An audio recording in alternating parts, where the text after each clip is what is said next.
how's it going? Tip video number 3.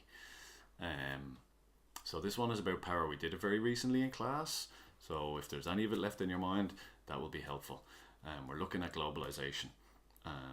First question is the very simple, what is globalization? So if everyone just Googles it themselves or looks for their own explanation, give me a definition, and there you have it. That just shows that you can go and find out what globalization is.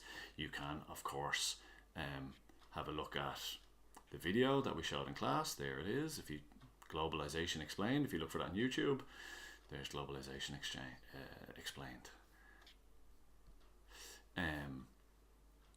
Next question is, what is the connection between power and globalization?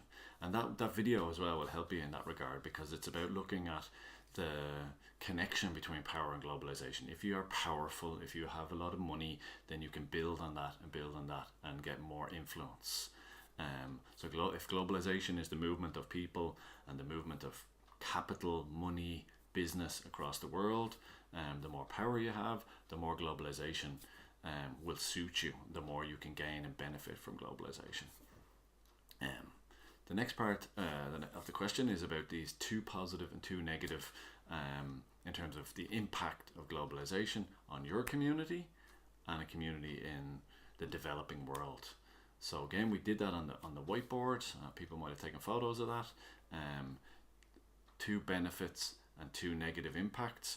Benefits, again, we can give examples of Aldi, of Lidl, of big companies that come in from the outside world. They might bring jobs, they might bring opportunities, and that's an example of how globalization can benefit. The clothes you can wear, the products you can buy, they can all represent the benefit of globalization. The negative, as we said in class, negative impact can be loss of jobs, loss of opportunities. Businesses could go bust. Small time businesses could go go bust. Maybe companies that come in and don't pay tax. So that's fairly straightforward in terms of local.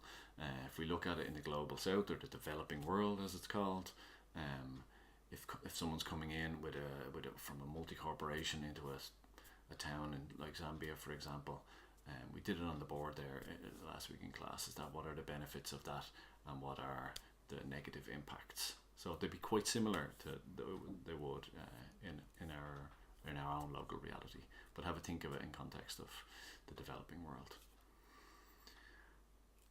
The next question is about power structures in the world. So it's about naming the power structures, but then also thinking about how can an informed or empowered individual, so how can one person have an impact on these huge structures. And again, if you look at,